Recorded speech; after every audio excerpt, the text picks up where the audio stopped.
Good day. So first, this is our repetition for Viktor Frankl, Will to Meaning. In the excerpts, the author asks whether how could a man find his meaning. To this question, we answer that a man in search for his meaning is to discover it through actualizing the potential meaning inherent and dormant in his given situation. In other words, self-actualization or meaning is possible only as a side effect of self-transcendence.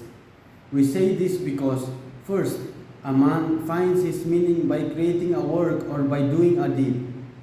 Second, is by experiencing something or encountering someone. And third, by the attitude we take toward unavoidable suffering.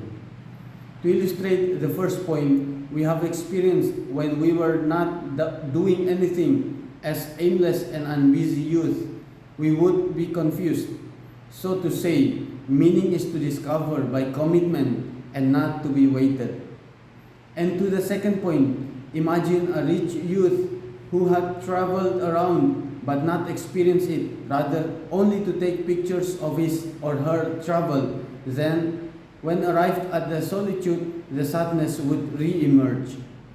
With regard to the third point, many people have witnessed that unavoidable suffering is with each of us, but only some has managed to take right attitude to it for finding the meaning. However, other people claim on the contrary that they have experienced a lack of meaning in their suffering, feeling only despair and hopeless. Concerning the second point, others object that meaning is subjective and can change, so searching for a fixed meaning is futile. And about the third, some people cite instances when individuals face horrific situation where any sense of meaning seems impossible. To the first objection, we reply that Frankl acknowledges the struggle to find meaning in extreme suffering, but argues that even in those moments, a person can choose their attitude and response, which is a form of meaning making. As an illustration, take the case of a prisoner in a concentration camp who chooses to comfort others despite facing death himself. This act demonstrates finding meaning in compassion.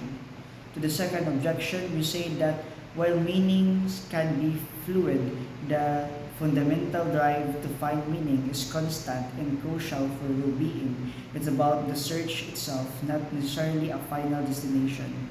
Consider the situation where someone loses a love and tragically. The initial meaning might be shattered, but the person can find new meaning in honoring their memory or supporting others facing similar loss. As to the third objection, we assert that even when external meaning seems absent, individuals can find meaning in their internal strength, resilience, and dignity. At times, we have seen incredible acts of courage and love in the face of unimaginable cruelty, proving the human capacity of meaning even in the darkest times. To end, we conclude that the will to meaning is a fundamental human drive, even amid suffering. While discussing these points, we have realized that meaning is not something preordained, but something we actively create and discover.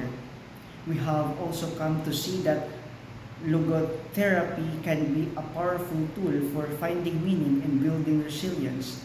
Lastly, it has become clear to us that Frankl's message is one of hope and empowerment, reminding us of our inherent capacity to find meaning in all forms of existence, including suffering.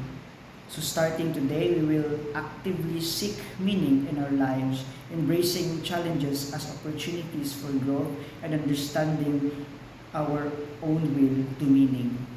And that's all. Thank you.